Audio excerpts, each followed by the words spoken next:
एक बुढ़िया एक दिन हाथ में 1 रुपया लेकर सेठ की दुकान पर गई और काफी देर तक आते जाते ग्राहकों को देखती रही। जब सेठ की नजर उस बुढ़िया पर पड़ गई तो उसने पूछा, तुम क्या देख रही हो? बुढ़िया बोली, सेठ जी, तुम कितना कमा लेते हो? सेठ ने चश्मा ऊपर करते हुए उसे पूरी तरह निहारा और विश्वास जम जाने पर कहा, साल में दुगने हो जाते हैं, पर तुम ये क्यों पूछ रही हो? बुढ़िया बोली, सेठ जी, मैं बहुत गरीब हूं, जैसे तैसे कर यह 1 रुपया बचाकर लाई हूं। सोच रही हूं कि यदि आप इसे अपने व्यापार में लगा लो तो मेरा भी कुछ भला हो जाए। सेठ को दया आ गई।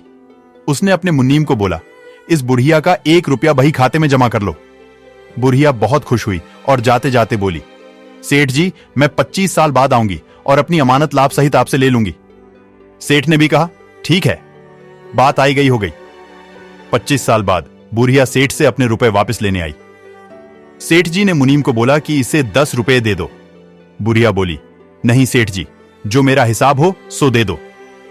सेठ ने बात को खत्म करने के अंदाज में कहा, मुनीम जी, इसे 100 रुपए देकर छुट्टी करो।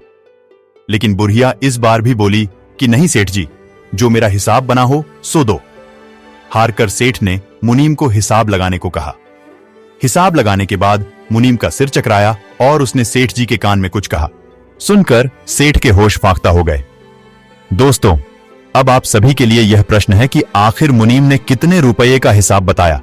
हां, आपको ईमानदारी से पोस्ट पर रहते ही बिना हिसाब लगाए अपनी अनुमानित राशि बतानी है। बाद में हिसाब लगाकर सही राशि पोस्ट के उत्तर में दे सकते हैं ताकि सभी को मनी वैल्यू पता लगे। धन्यवाद।